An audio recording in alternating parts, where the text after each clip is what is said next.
السلام عليكم ورحمة الله وبركاته.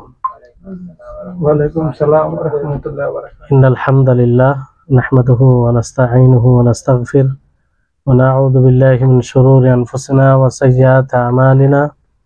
من يهده الله فلا مضل له ومن يضلله فلا هادي له، وأشهد أن لا إله إلا الله وحده لا شريك له، وأشهد أن محمدا عبده ورسوله. أما بعد، رب اشرح لي صدري ويسر لي أمري واحلل عقدة من لساني يفقهوا قولي. رب زدني علما رب زدني علما। সম্মানিত আজকের ক্লাসে উপস্থিত দিন দরদি ভাই সকল, সর্বপ্রকারের হামদ প্রশংসা সেই মহান আল্লাহ পাক রব্বুল আলামিনের জন্য, যিনি আমাদের সকলকে সৃষ্টি করেছেন তার ইবাদতের জন্য, তার উপাসনার জন্য। এজন্য আমরা তারই সংক্ষিপ্তভাবে প্রশংসা করি। আমরা সকলে বলি আলহামদুলিল্লাহ। তারপরে আমাদের সকলের প্রাণ প্রিয় নবী করিম মুহাম্মদ মুস্তাফা সাল্লাল্লাহু আলাইহি ওয়াসাল্লাম, ওনার উপর অসংখ্য শান্তির ধারা বর্ষিত হোক। আল্লাহুম্মা সাল্লি আলাইহি আল্লাহুম্মা বারিক আলাইহি। সম্মানিত উপস্থিতিগণ, আপনারা সকলেই জানেন যে আজ সোমবার, প্রতি সোমবারে ফিকহ নিয়ে আলোচনা হয়। তা আমরা 2 সপ্তাহ পূর্বে কুরবানির বিধিবিধান নিয়ে আলোচনা শুরু করেছিলাম। এর পূর্বে 2টি পর্বে আমরা আলোচনা করেছিলাম বেশ কয়েকটি বিষয়ে। আজকে ইনশাআল্লাহ সেই ধারাবাহিক দার্সের মধ্যেই 3য় পর্ব শুরু হবে। আজকের বিষয় যেটা শুরু হবে সেটা হচ্ছে যে কোরবানি কি দিলে, মানে এক পরিবারের পক্ষ থেকে কোন কোরবানি যথেষ্ট হবে, ভাগা কোরবানি যথেষ্ট হবে না কি দিলে উত্তম হবে, এই নিয়ে তারপরে ধারাবাহিক এরকম বিভিন্ন মসলা আসবে। তো একটি ছাগল এক ব্যক্তির পক্ষ থেকে অথবা সেই ব্যক্তির পরিবারের পক্ষ থেকে যথেষ্ট হবে। একটি ছাগল, একটি মেষ, ভেড়া, গরু, উট, যাই দেন না কেন, একটি প্রাণী যদি কুরবানি দেন তাহলে সেটা যথেষ্ট হবে। সেটা যে কোনো প্রাণী হতে পারে, গরু হতে পারে, উট হতে পারে, ছাগল হতে পারে। হ্যাঁ, তো বাহিমাতুল আনাম থেকে যদি কোনো একটি কুরবানি দেওয়া হয়, এক ব্যক্তি কুরবানি দেয় নিজের পক্ষ থেকে এবং তার পরিবারের পক্ষ থেকে, তাহলে সেটা কি হবে? যথেষ্ট হবে। উট এবং গরুতে তো কোনো প্রশ্নই জাগে না। ছাগল যেহেতু এটা ছোট পশু, এই কারণে এটাও জায়েজ হবে এবং প্রমাণিত। সাহাবায়ে কেরাম ও নবী করিম মুহাম্মদ সাল্লাল্লাহু আলাইহি ওয়াসাল্লাম নিজে কুরবানি দিয়েছেন। এর দলিল হচ্ছে আয়েশা রাদিয়াল্লাহু তাআলা আনহার হাদিস। আয়েশা রাদিয়াল্লাহু তাআলা আনহা তিনি যখন একটি মেষ ভেড়া কুরবানি দেন, তো সিং বিশিষ্ট একটি মেষকে যখন মেষ ভেড়াকে কুরবানি দেন, তখন আর সেটা ছিল সাদা কালো বিশিষ্ট। তো যে সময় কুরবানি দিতে যাবেন সে সময় তিনি আয়েশাকে বলেন যে ইয়া আয়েশা হালুম্মি আলমিদিয়া, হে আয়েশা তুমি চাকু নিয়ে এসো। কি নিয়ে এসো? চাকু নিয়ে এসো। তো আয়েশা রাদিয়াল্লাহু তাআলা আনহা তিনি তাই করলেন, চাকু এনে নবী করিম মুহাম্মদ সাল্লাল্লাহু আলাইহি সাল্লামকে দিলেন।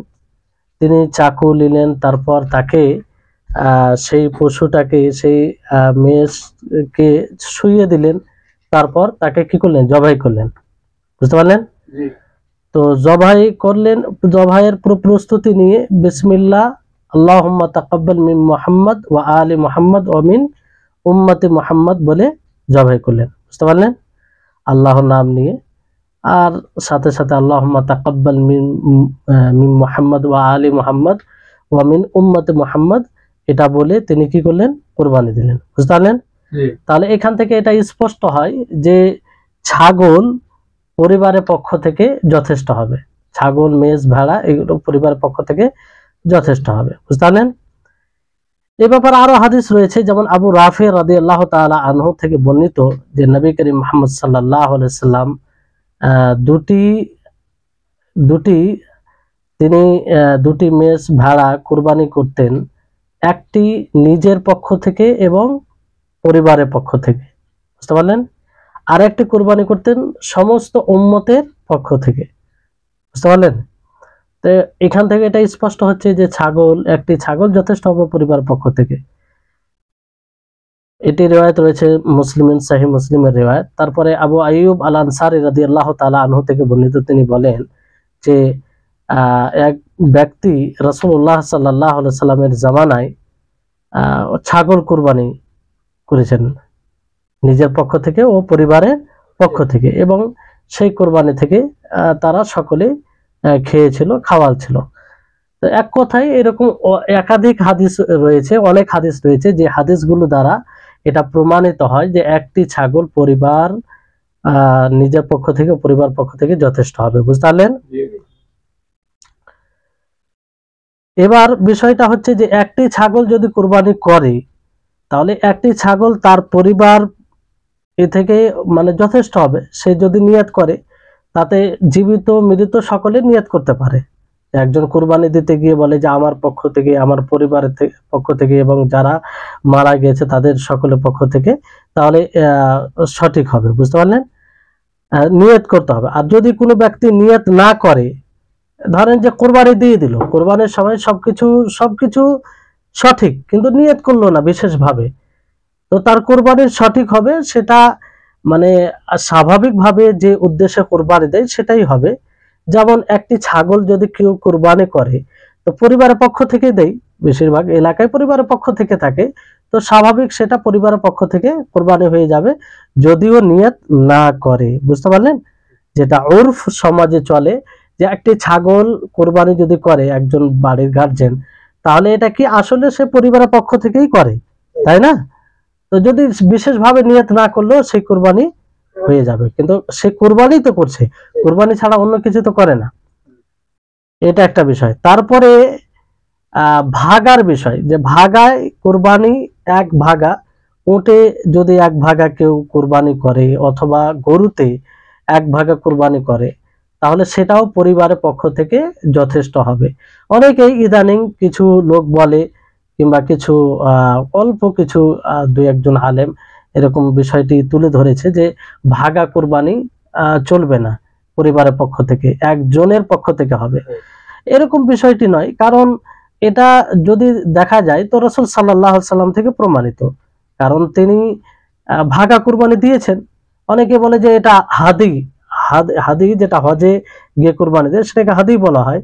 তো হাদি এবং উযহিয়া কিংবা কোরবানি যেটা স্বাভাবিক বলি আমরা, তাতে কোনো পার্থক্য নেই। তো যেহেতু নবী করিম মুহাম্মদ সাল্লাল্লাহু আলাইহি সাল্লাম দিয়েছেন, তো সেহেতু এতে কোনো অসুবিধা নেই, বুঝতে পারলেন। আর সমস্ত বিদ্বানগণই এটা এর প্রতি সম্মতি দিয়েছেন এবং বলেছেন যে ভাগা কোরবানি পরিবারের পক্ষ থেকে যথেষ্ট হবে, এতে কোনো সমস্যা নেই, হ্যাঁ। এবার বিষয়টি হচ্ছে যে উত্তমের বিষয়। উত্তম হচ্ছে যদি পরিবারের পক্ষ থেকে একটি ছাগল দেয়, একটি মেষ অথবা ভেড়া অথবা উট গরু দিতে পারলে আরো ভালো, একটা প্রাণী দিতে পারলে এটা উত্তম। কিন্তু ওই জায়গায় যদি কেউ ভাগা দেয় পরিবারের পক্ষ থেকে, সেটাও জায়েজ হবে, সেটা কি হবে, জায়েজ হবে, বুঝতে পারলেন। এতে কোনো অসুবিধা নেই। তবে এই জায়গায় আরেকটি কথা বলে দেওয়াটা ভালো হবে, যে একটা পরিবারে যদি 7 জন সদস্য থাকে আর একজন গার্জেন থাকে, তো সেই 7 জন সদস্যের মধ্যে 6 জন সে নিজে কোরবানি দেওয়ার ক্ষমতা রাখে, মানে এতটা সম্পত্তি টাকা আছে যে সে নিজে কোরবানি দিতে পারবে। তাহলে ওই জায়গায় উত্তম হবে যে গার্জেন কোরবানি তো দিবেই, বাকি যারা আরো 6 জন যারা সামর্থ্যবান, যারা দিতে পারবে, তারাও যদি একটা করে কোরবানি দিয়ে দেয়, তাহলে এটা আরো উত্তম হবে। এটা কি হবে, আরো উত্তম হবে, বুঝতে পারলেন। তাহলে এই হচ্ছে বিষয়। তো কুরবানি, ভাগা কুরবানি এটা জায়েজ হবে উত্তম অনুত্তমের যখন কথা বলবো তখন উত্তম হচ্ছে এটাই যে কোনো একটা পশু দিবে। উত্তমের মধ্যে পূর্বে আপনারা শুনেছেন যে এখানে বলা হয়েছে যে উত্তম সবচেয়ে কোরবানি হলো উটের কোরবানি। একাই যদি কেউ উট কোরবানি দিতে পারে সেটা বেশি উত্তম, তাই না? তারপরে গরু, হ্যাঁ, তারপরে যে ছোট ছোট পশু আছে সেগুলো ছাগল, মেষ, ভেড়া এগুলো আসবে। তো এগুলো পরস্পর, তারপরে স্থান আসবে ভাগা, তারপরে স্থান ভাগা কোরবানি, তারপর ভাগার মধ্যে উটের ভাগা বেশি উত্তম, তারপরে গরুর ভাগা। বুঝতে পারলেন? এবার গরুর ভাগা কুরবানি দিতে গিয়ে যেহেতু গরুতে কয় ভাগে কুরবানি দেওয়া যায়? 7 ভাগে। অতিরিক্ত যদি হয় 7, 7-এর কমে দেওয়া যাবে। কেউ যদি 6 ভাগে কুরবানি দেয়, 5 ভাগে, 4 ভাগে, 2 ভাগে, কোনো অসুবিধা নেই, 3 ভাগে কোনো অসুবিধা নেই। এখানে অনেকে ভাবে যে বেজোড় রাখতে হবে, হয় 7 ভাগে, না হয় 5 ভাগে, না হয় 3 ভাগে, এটাও সঠিক নয়। কেউ যদি একটা গরুতে 5 জন থাকে, 5 জন অংশগ্রহণ করে, তাহলে এটা উত্তম হবে, আরো উত্তম হবে 7 ভাগের তুলনায়, কারণ এতে বেশি মাংস, গরিবরা বেশি উপকৃত হবে। আর 7 ভাগে দিতে গেলে মাংসটা কম পাবে, তো গরিবদেরকে দেওয়া কম হবে। বুঝতে পারলেন? তো এতে কোনো সময় অনুরূপ ভাবে উটে অতিরিক্ত হলে 10 ভাগে কোরবানি দিতে পারে। কয় ভাগে? 10 ভাগে কোরবানি দিতে পারে। আর নিচে 9, 8, 7, 6 মানে নিচে যত দিতে পারে। ওটেও তাই, মানে অতিরিক্ত ওটে 10 আর অতিরিক্ত গরুতে 7। বুঝতে পারলেন? কিন্তু উত্তম অনুত্তমের বিষয়টি আপনাদেরকে বললাম যে উত্তম হচ্ছে একটি পশু দিবেন না। পশুর মধ্যে আপনি যদি গরু দিতে উট দিতে পারেন তাহলে এটা আরো উত্তম হবে। আবার ছোট পশুর মধ্যে যেটা মোটা হবে আর দামি হবে সেটা আরো উত্তম হবে, সেটা আরো উত্তম হবে, কারণ এটা একটা ইসলামের শাইর বলা হয়েছে, শাইর মধ্যে এটা শাইর প্রতীক। তো এর সম্মান যতটা করবেন ততটাই এটা আপনার তাকওয়ার পরিচয় হবে। কিসের পরিচয় হবে?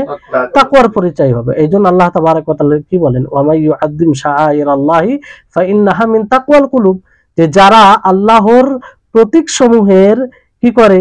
সম্মান প্রদর্শন করে, এটা তাদের তাকওয়ার, এটা তাদের তাকওয়া, আল্লাহর ভয়ভীতি। বুঝতে পারলেন? তো যেহেতু কোরবানি এটা শাইর মধ্যে একটি শাইর, একটি প্রতীক, এর সম্মান প্রদর্শন কিভাবে? যে আপনি বিশেষ গুরুত্ব দিয়ে পশু ক্রয় করে তাকে খাওয়াচ্ছেন, তাকে মোটা করছেন, মোটা সুন্দর দেখে কুরবানি করছেন, এগুলো এর মধ্যে পড়ে, তার সম্মান প্রদর্শনের মধ্যে পড়ে। বুঝতে পারলেন? তাহলে আশা করি এই বিষয়টি ক্লিয়ার। এখন যে কিছু কিছু লোকের মুখ থেকে শোনা যায় যে ভাগা কুরবানি পরিবারের পক্ষ থেকে চলবে না, এটা ইদানিং হয়তো পূর্বেও 2-1 জন খুব কম ওলামাগণ বলেছেন, কিন্তু বেশিরভাগ ওলামাগণের এটাই মত যে ভাগা কুরবানি পরিবারের পক্ষ থেকে জায়েজ, কি জায়েজ, কিন্তু উত্তম নয়। হ্যাঁ, এবার আসুন যে একটি ছাগল 2 জনের পক্ষ থেকে কোরবানি হবে না। যেমন ধরুন একটি ছাগল যদি 2 জনে ক্রয় করে 2 জনেই কোরবানি করে, তাহলে এটা জায়েজ হবে? না, 2 জনেই কোরবানি করে তো এটা জায়েজ হবে না, কারণ এই ধরনের কোরবানি কোরআন হাদিসে প্রমাণিত নয়। এরকম ভাবে যদি এটা জায়েজ হতো তো অবশ্যই সাহাবায়ে কেরামদের মধ্যে কেউ না কেউ তো কোরবানি করতো। হ্যাঁ, কারণ গরিব অনেক ছিল সাহাবাইদের মধ্যে, তো কমসে কম একটা ছাগলের অংশ 2 জন ক্রয় করে কোরবানি করে নিত, তাই না? কিন্তু এরকম কোনো আমল পাওয়া যায় না।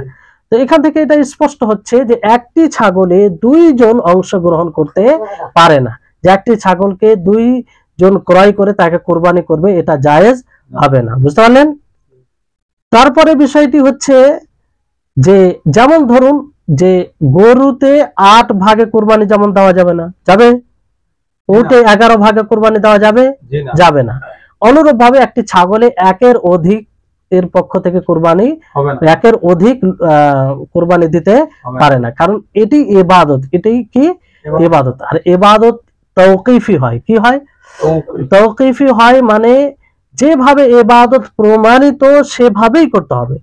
এগুলো এমন বিষয় যে এই যদি আপনি ইবাদতে একটু হেরফের করেন তাহলে সেই ইবাদত হবে না।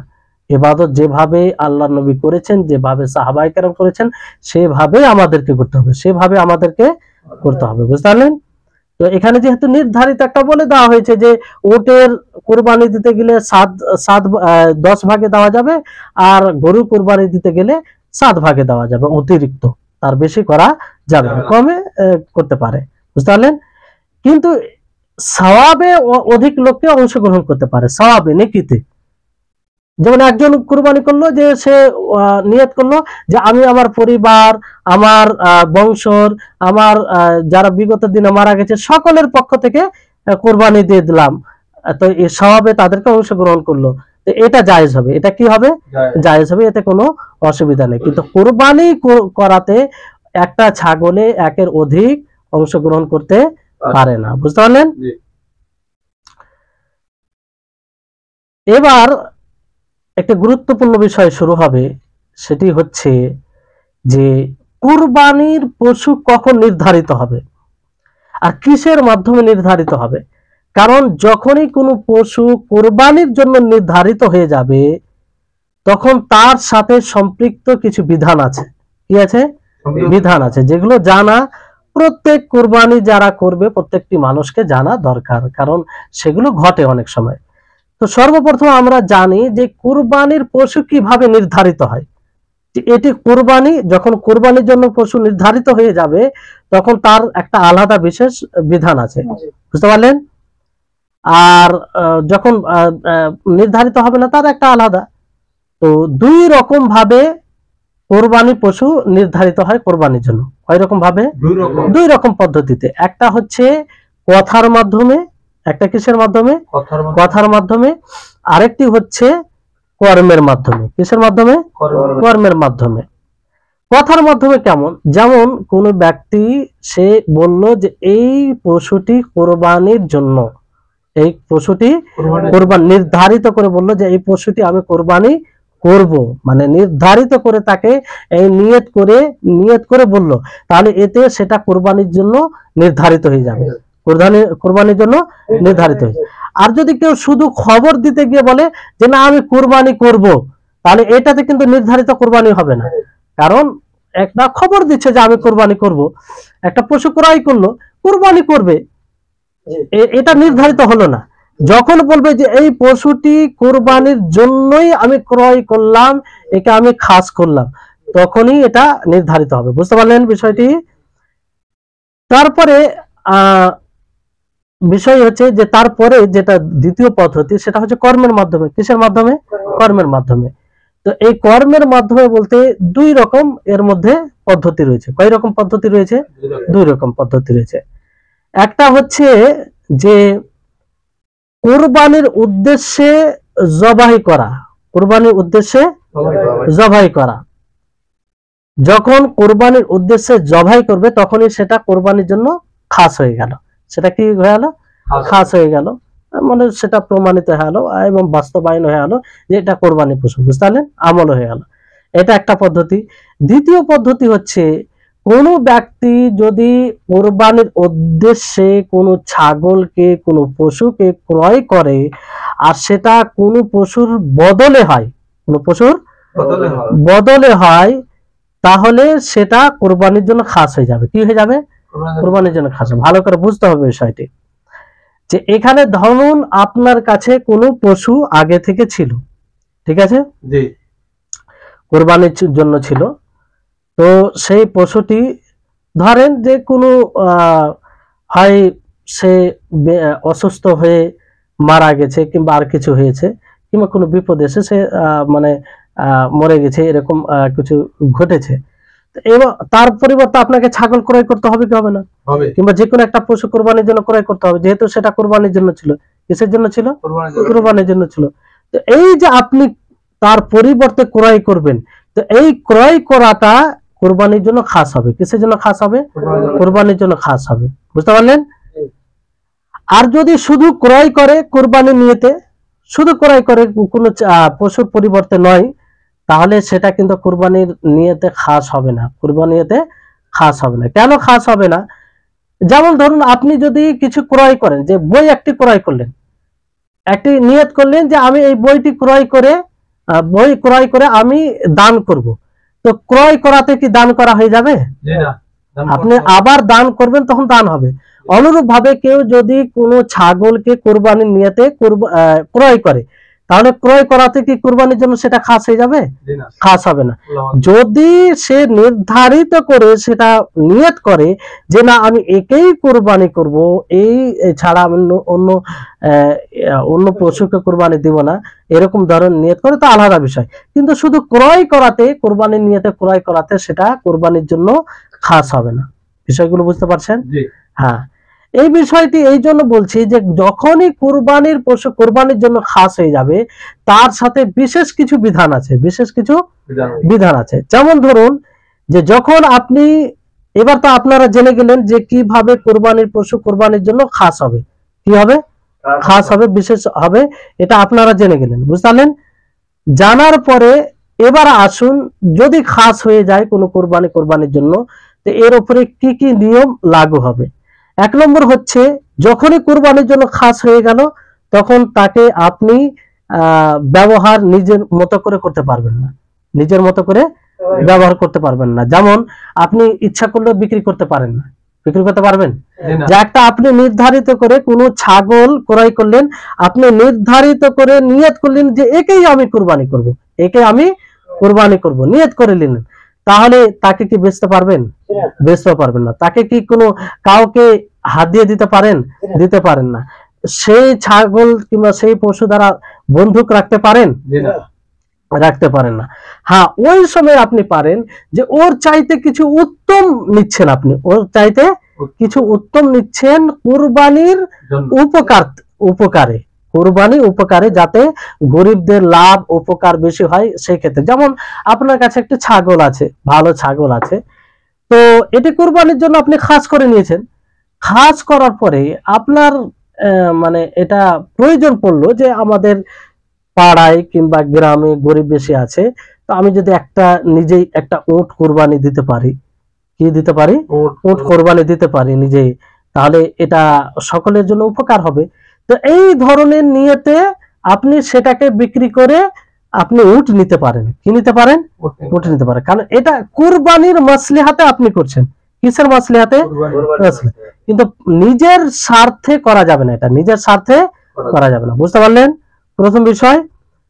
তারপরে দ্বিতীয় বিষয় হচ্ছে, ধরুন কোনো ব্যক্তি কোনো ছাগলকে কোরবানির জন্য খাস করে দিল, কোরবানির জন্য কোনো ছাগল পশু খাস হলো, তারপরে সে কোরবানির সেই পশুর মালিক মারা গেল, কি মারা গেল, তো সেই সময় যেটা কোরবানির জন্য খাস করা হয়েছে, সেই ছাগলকে কোরবানি কারা করবে? তার উত্তরাধিকারী। কারা করবে? উত্তরাধিকারী। যেমন ধরুন যে রবিউল ইসলাম ভাই, উনি একটি পশু ক্রয় করলেন, নির্ধারিত করলেন যে আমি এটাই কোরবানি করব। কি করব? একেই কোরবানি করব, ঠিক আছে। কিন্তু দেখা গেল যে কোরবানির সময় আসার আগে রবিউল ইসলাম ভাই মারা গেলেন। মরতে তো সকলকেই হবে, আল্লাহ তাআলা সকলের আয়ুকে বৃদ্ধি করুক এবং সৎ আমল করে যেন মারা যায়। তো কোরবানির সময় আসার আগে মারা গেল, তো যেহেতু উনি খাস করে নিয়ত করে নিয়েছেন, কি নিয়ত করে নিয়েছেন? খাস করে যে এটাই কোরবানি করবে। তো এখন রবিউল ইসলাম ভাইয়ের যে ওয়ারিস যারা হবে, তাদের জন্য জরুরি হবে তাকে কোরবানি করা, যেহেতু এটা কোরবানির জন্য খাস, কোরবানির জন্য খাস। আর যদি কোরবানির জন্য খাস না হয়, তাহলে তার যারা উত্তরাধিকারী হবে, ওয়ারিস হবে, তারা নিজের মতো সেটা ব্যবহার করবে, নিজের মতো ব্যবহার করবে। যেমন বাপের সম্পত্তি যেমন যা থাকে তার ওয়ারিসরা ব্যবহার করে, তো এরকম বিষয়, বুঝতে পারলেন?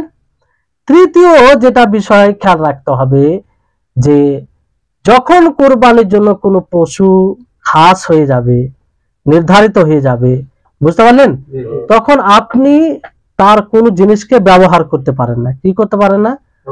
ব্যবহার করতে পারেন না। যেমন গরু কিনেছেন কোরবানির জন্য, খাস করে দিয়েছেন যে এটা কোরবানির জন্য, তো সেই গরুকে আপনি চাষবাসে ব্যবহার করতে পারেন না। না আপনি তার উপরে সওয়ার হতে পারেন, সওয়ার হয়ে আপনি অকারণ আপনি সওয়ার হবেন, তাকে ওই কাজে ব্যবহার করবেন। হ্যাঁ, প্রয়োজন পড়লে আর যদি তার ক্ষতি না হয় তো কোনো সমস্যা নেই, বুঝতে পারলেন? আর না তার আপনি দুধ বের করতে পারবেন যদি তার ক্ষতি হয়, আর ক্ষতি না হলে কোনো অসুবিধা নেই। আর না তার যে শরীরের লোম আছে সেটাকে আপনি কাটতে পারবেন। আর তার যদি কোনো ক্ষতি না হয়, কোনো উপকার, সেটাকে কেটে আপনি সাদকা করেন, কিংবা কাউকে হাদিয়া হিসাবে দেন, কিংবা তা দ্বারা আপনি নিজে উপকৃত হন, তো এটা করতে পারেন, কিন্তু বিক্রি করতে পারেন না, বিক্রি করতে পারেন না, বুঝতে পারলেন? তাহলে এটা মানে তারপরে আরেকটি গুরুত্বপূর্ণ বিষয়, যে ধরুন আপনি যে পশুকে খাস করে নিয়েছেন কোরবানির জন্য, কিসের জন্য? কোরবানির জন্য খাস করে নিয়েছেন, নিয়ত করে নিয়েছেন যে একেই কোরবানি করব, নির্ধারিত হয়ে গেছে এক কথায়, যেভাবে নির্ধারিত দুটি পদ্ধতি বলা হয়েছে ওইভাবে, বুঝতে পারলেন? তারপরে তার মধ্যে এমন ত্রুটি চলে এসেছে যে ত্রুটির কারণে তার কোরবানি হবে না, তো কি করবে? এরকম হয় কি হয় না? বাড়িতে হয় কি হয় না যে একটা পশু ক্রয় করে রাখলো, নির্ধারিত তাকে কুরবানি করবে, হঠাৎ করে দেখা গেল যে পা কাটা গেল, হ্যাঁ পা কাটা গেল কিংবা কোনো খুঁত চলে এলো, তো সেই সময় কি করবে? তার কুরবানি দেওয়া যাবে কি যাবে না? জানেন যে যেমন ধরুন যে কোনো ছাগলকে নেওয়ার পর, নির্ধারিত নিয়ত করে নেওয়ার পরে এমন সুস্পষ্ট খুঁত তার মধ্যে দেখা গেল, যে খুঁত সুস্পষ্ট যদি খুঁত হয়, যে 4টি খুঁতের কথা আল্লাহ নবী বলেছেন ওই রকম ভাবে হয়, কিংবা তার চেয়ে বেশি জটিল হয়, তাহলে তার কোরবানি তো করা যাবে না। যাবে কি? যাবে না। কিন্তু এখানে কি করবে? এখানে তো নির্ধারিত করে দিয়েছে। তো এই বিষয়ে দুটি অবস্থাকে লক্ষ্য রাখতে হবে। প্রথম হচ্ছে যে এই যে ক্ষতি হলো কিংবা যে সমস্যাটি তৈরি হলো, এটা কি তার কর্মের কারণে হলো, তার অলসতার কারণে, না কিসের কারণে? যদি তার কর্মের কারণে, তার অলসতার কারণে হয়, তাহলে তার পরিবর্তে আরেকটি কুরবানি করা তাকে জরুরি হবে। সেই ধরনের আরেকটি পশু ক্রয় করে কিংবা তার চেয়ে ভালো পশু ক্রয় করে তাকে কুরবানি দিতে হবে, এটা জরুরি হয়ে যাবে, বুঝতে পারলেন? যদি তার কারণে এটা হয়, তার মানে ভূমিকা থাকে তার পিছনে, বুঝতে পারলেন? আর যেটি খুঁত হয়ে গেছে সেটা সে মালিক হবে, সেটা নিজের মতো করে ব্যবহার করতে পারে, কিন্তু আরেকটি তাকে ক্রয় করতে হবে তার মতো অথবা তার চেয়ে ভালো, বুঝতে পারলেন? এরকম যদি হয়, তার অলসতায় তার ভূমিকা যদি থাকে সেখানে, এই খুঁতটি তৈরি হতে কিংবা এই সমস্যাটি হওয়ার পিছনে, বুঝতে পারলেন? দ্বিতীয় অবস্থা হচ্ছে যে এইরকম এব যদি হয়, তার কোনো ভূমিকা না থাকে, তার কোনো ভূমিকা না থাকে, তার কোনো অলসতাও না থাকে, হয়ে গেছে কোনো বিপদে, এরকমটা হয়ে যায় না কোনো সময়, তো এই অবস্থায় তাকে কুরবানি দিতে পারে, কোনো সমস্যা নেই, বুঝতে পারলেন? তো এই অবস্থায় সে কুরবানি দিতে পারে, যদি পূর্বে থেকে তার উপরে সেটা মানে সেটা জরুরি না হয়ে থাকে, তার জিম্মাতে না থাকে। কেমন? এটা বুঝতে পারবেন যে যেমন ধরুন যদি এটা না থাকে, আগে এটা বুঝুন, যদি তার জিম্মায় না থাকে এটা, আর তার অলসতা না থাকে, তার ভূমিকা না থাকে, তাহলে সেটাই কুরবানি জায়েজ হবে, বুঝতে পারলেন? কিন্তু যদি জিম্মায় থাকে, তার কি থাকে? জিম্মায় থাকে মানে সে আগে থেকে কিছু নিয়ত করে থাকে। যেমন ধরুন যে এক ব্যক্তি নিয়ত করলো, মানত করলো যে আমি মানত করলাম যে এই বছর কুরবানি দেব, এই বছর কুরবানি দেব, ঠিক আছে, এই বছর এই ছাগলটি কুরবানি দেব। এবার সেই ছাগলে কোনো খুঁত তৈরি হয়ে গেল, পুরো এরকম সুস্পষ্ট সমস্যা দেখা দিল, তখন তাকে কি করতে হবে? তখন যদিও তার অলসতায় না হয়, তার ভূমিকায় না হয়, তারপরও তাকে একটি ক্রয় করে কুরবানি দিতে হবে, যেহেতু আগে থেকে তার জিম্মায় ছিল, বুঝতে পারলেন? বিষয়টি বুঝতে পারলেন? যেহেতু আগে থেকে তার জিম্মায় ছিল, এই কারণে আরেকটি পশু ক্রয় করে তাকে কুরবানি দিতে হবে, বুঝতে পারলেন? তাই হচ্ছে বিষয়, মানে যে এমন পশু নিতে হবে যেটা সহি সালেম থাকবে, ত্রুটি মুক্ত থাকবে, ত্রুটি যুক্ত থাকলে হবে না, বুঝলেন? এবার দেখা গেল এখানে একটি বিষয়, যে একটি ছাগল সে তার জিম্মায় ছিল, যে মানত করেছিল, ধরেন যে আমি এই ছাগলটাকে কুরবানি করব। এবার এই ছাগলটি হঠাৎ করে কি হলো, যে একদম ন্যাংরা হাল, কিংবা একটা পা কেটে গেল, এটা সুস্পষ্ট না, এটা সুস্পষ্ট। তো এবার তার জিম্মায় যেহেতু ছিল, জিম্মায় না থাকলে তার অলসতায় যদি না হতো তাকে কুরবানি দেওয়া যেত, কোনো সমস্যা ছিল না। যেহেতু তার জিম্মায় আছে আর তার এখানে অলসতা নেই, কিংবা অলসতা থাকলো এখানে, কি করতে হবে, তাকে ওই ধরনের আরেকটা পশু কিনতে হবে, ওই ধরনের আরেকটা পশু কিনতে হবে, কিংবা তার চেয়ে উত্তম ক্রয় করে দিতে হবে, যেহেতু তার জিম্মায় নজর মানত করেছিল আগে থেকে। বুঝতে পারলেন? এবার দেখা গেল যে ক্রয় করতে গিয়ে যে পশুটা ক্রয় করলো তার পরিবর্তে সেটা কিন্তু আগে যে পশুটা ছিল ত্রুটি মুক্ত, সেটার একটু নিচে মানের হয়ে যাচ্ছে। কি মানের হয়ে যাচ্ছে? নিচে মানের। তো এই অবস্থায় কি করতে হবে, যে পশুটা ত্রুটি যুক্ত হয়েছে এখন, যার কারণে আর একটা পশু নিয়েছে, ওই পশুটা যদি ত্রুটি মুক্ত থাকে তাহলে তার দাম কত হবে দেখতে হবে, তার দাম কত হবে এটা দেখতে হবে, ওই দাম। আর এখন যে এই মানে ত্রুটি চলে এসেছে, তো এই অবস্থা তার দাম কত হবে, এই দুটি দামের মধ্যে পার্থক্য লাগিয়ে যেটা আসবে সেটা সাদকা করতে হবে। কি করতে হবে? সাদকা করতে হবে, যাতে বরাবর হয়, যে বিষয়টি কি হয়, বরাবর হয়। বুঝতে পারলেন? হ্যাঁ। এবার পঞ্চম বিষয় হচ্ছে, ধরুন কোনো ব্যক্তি পশু ক্রয় করলো, পশু ক্রয় করলো কিসের উদ্দেশ্যে? কুরবানির উদ্দেশ্যে। এবার সেই পশুটি হারিয়ে গেল। কি হলো? হারিয়ে গেল, কিংবা চুরি করে নিল। এরকম হয় কি হয় না? অনেকেই হয়, বিশেষ করে কুরবানি আগে চুরি বেশি হয়, ছাগল কিংবা গরু এগুলো তো মানে চুরি হয়। তো এবার কি করবে, যে নির্ধারিত করে যে এই ছাগলটিকে কিংবা এই গরুকে কুরবানি দিবে, আর কুরবানির দুদিন আগে সেটি চুরি হয়ে গেল অথবা হারিয়ে গেল। এখানেও দুটি অবস্থাকে কেন্দ্র দেখতে হবে, লক্ষ্য করতে হবে। এক নম্বর হচ্ছে যে এই যে পশুটি হারালো, যাকে কুরবানির নিয়ত করেছিল, বুঝতে পারলেন, তো সেটা হারালো তার অলসতার কারণে, তার অলসতা, তার গুরুত্ব না দেওয়ার কারণে, না কিসের কারণে, এটা দেখতে হবে। বুঝতে পারলেন? যেমন অলসতা, ধরেন যে ছাগলকে যদি এমন জায়গায় বেঁধে দেয়, রাস্তায় বেঁধে দিয়েছে রাত্রে, আর নিজে বাড়ির ভিতরে ঘুমাচ্ছে, আর ওইভাবে যদি চুরি হয়ে যায়, তো এখানে মালিকের ভূমিকা আছে কি নেই চুরি হওয়াতে?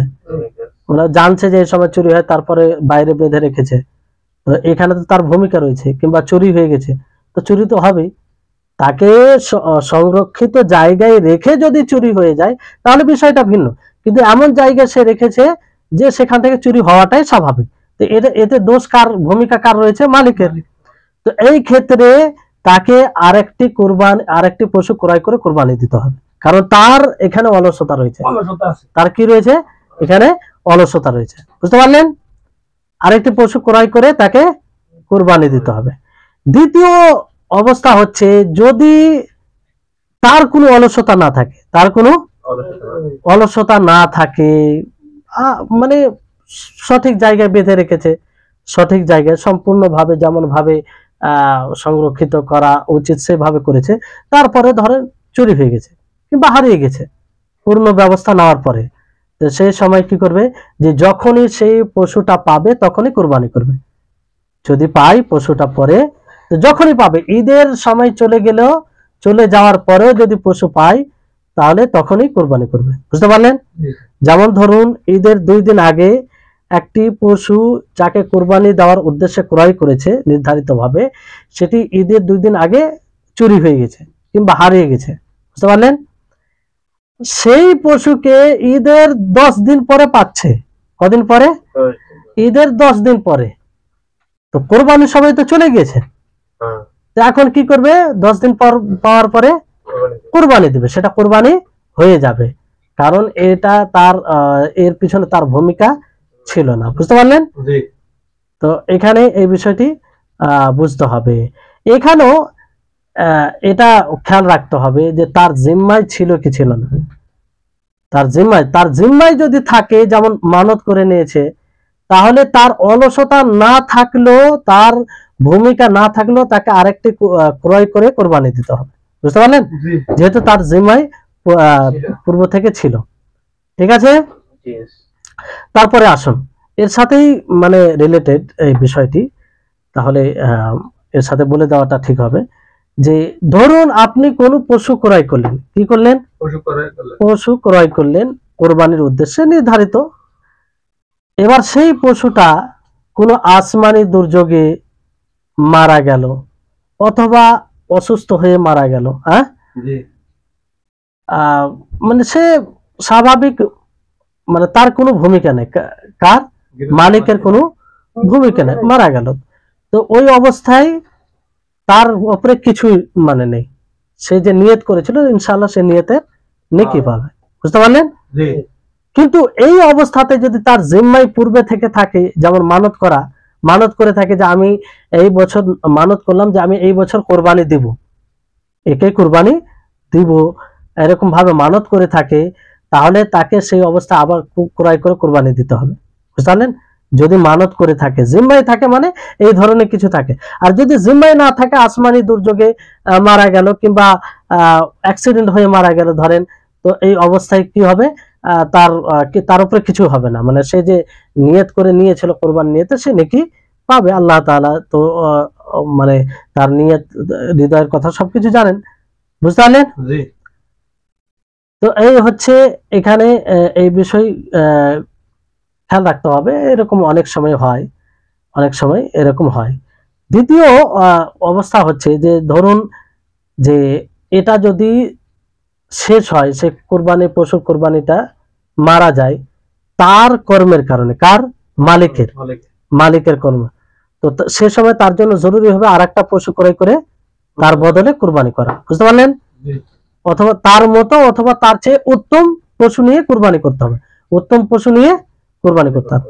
বুঝতে পারছেন যে একজন ব্যক্তি পশু নিল, নির্ধারিত নিয়ত করলো যে তাকে কোরবানি করবে, ঠিক আছে, দেখা গেল তারই ভূমিকাতে সে মারা গেল। বুঝতে পারলেন? তো তাকে ওই সময় তার উপরে জরুরি হবে যে আরেকটি পশু, ওই মতো পশু অথবা তার চেয়ে উত্তম পশু ক্রয় করে কোরবানি করবে।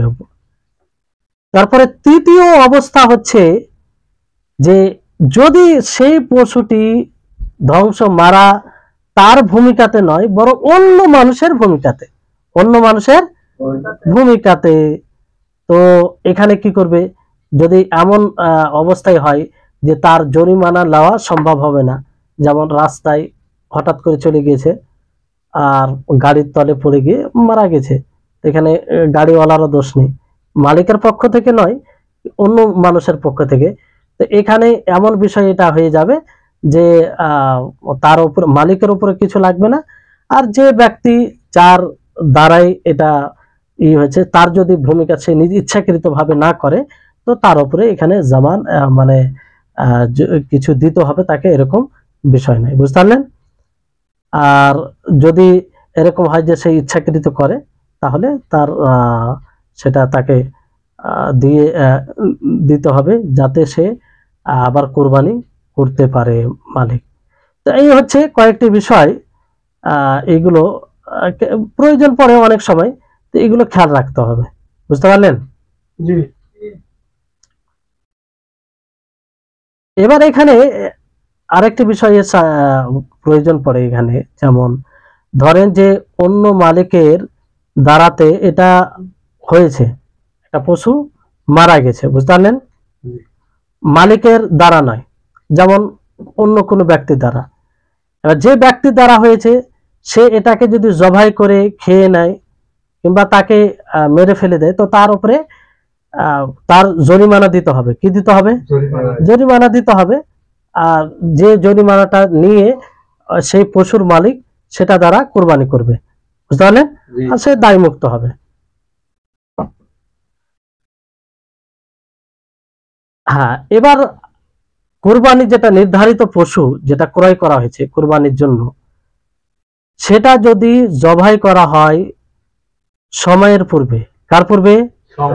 সময়ের পূর্বে, যদিও কোরবানির নিয়তে জবাই করে, কোরবানি এখনো ঈদের সময় আসেনি, সময় হয়নি, ঈদের একদিন আগেই কেউ যদি কোরবানি করে দেয়, অথচ সেই পশুটা কোরবানির জন্য নির্ধারিত নিয়ত করা হয়েছে, বুঝতে পারলেন? যে এরকম ভাবে কেউ জবাই করে দেয় তাহলে তার কোরবানি এটা হবে কি হবে না? তার কোরবানি হবে না।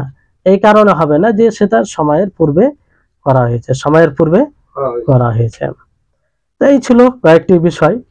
ইনশাআল্লাহ ফের আগামী পর্বেতে আমরা বাকি কিছু বিষয় আছে যেগুলো জানবো ইনশাআল্লাহ। ঠিক আছে, আল্লাহ তাবারক ওয়া তাআলার নিকটে দোয়া করি আল্লাহ যেন আমাদেরকে সমস্ত বিষয়কে ভালোভাবে বোঝার তৌফিক দান করেন, আর আমরা যেন শরীয়ত অনুযায়ী কোরবানি করতে পারি, আর এমন ভাবে কোরবানি করতে পারি যে কোরবানি আল্লাহ তাআলা গ্রহণ করবে। কারণ এটি একটি বড় ইবাদত। এই কোরবানি দ্বারা আল্লাহ তাবারক ওয়া তাআলার নৈকট্য লাভ করা হয়। আল্লাহ তাআলা আমাদের সকলকে সার্বিকভাবে ইসলামের প্রত্যেকটি কাজে এগিয়ে থাকার তৌফিক দান করেন। ওয়া আখিরু দাওয়ানা আনিল হামদুলিল্লাহি রাব্বিল আলামিন। আসসালামু আলাইকুম ওয়া রাহমাতুল্লাহি ওয়া বারাকাতুহু।